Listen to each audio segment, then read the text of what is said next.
How do maternal antibodies protect young pets from illness?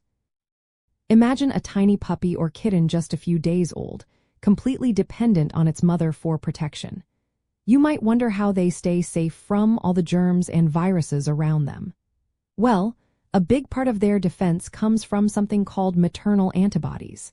These are special proteins that the mother passes to her babies to help them fight off illnesses early on. Maternal antibodies are proteins known as immunoglobulins. Puppies and kittens get these from their mothers in two main ways. First, through the placenta during pregnancy, although in dogs only about 5 to 10% of these antibodies cross over. The rest come after birth through nursing. When the young animals nurse within the first 24 hours, their intestines absorb these antibodies directly into their bloodstream.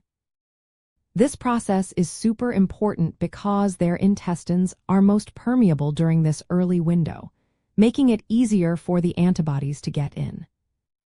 Kittens receive similar protection through their mother's colostrum, which is the first milk produced after birth.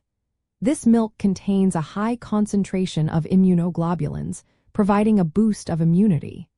Sometimes, kittens can even have higher levels of these antibodies than their mothers because of how efficiently they absorb them. These maternal antibodies act as a shield, providing what we call passive immunity. They circulate in the bloodstream and recognize dangerous germs like bacteria and viruses. They help mark these pathogens so immune cells can destroy them. This protection covers many common threats, including bacterial infections and viral diseases like distemper and parvovirus in dogs. The length of time these antibodies protect your pet varies. Puppies might have rabies antibodies for about 3.5 months, while parvovirus antibodies can last up to 4 months. Kittens usually reach their highest antibody levels around day 2 of life, then gradually decline. By around 4 to 5 weeks, their antibody levels are at their lowest, which can be up to 16 weeks or more. This changing level of maternal antibodies creates what we call the window of vulnerability.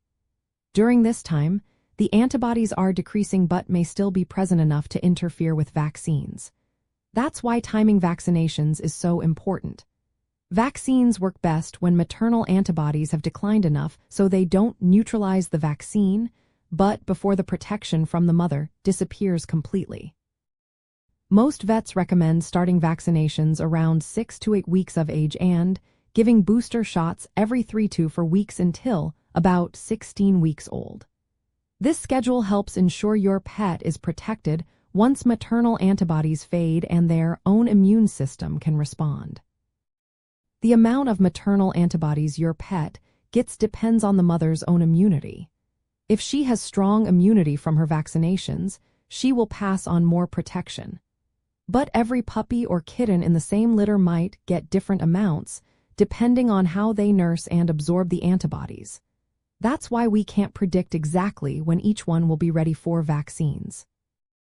Beyond the bloodstream, maternal milk also provides local protection on the lining of the gastrointestinal tract.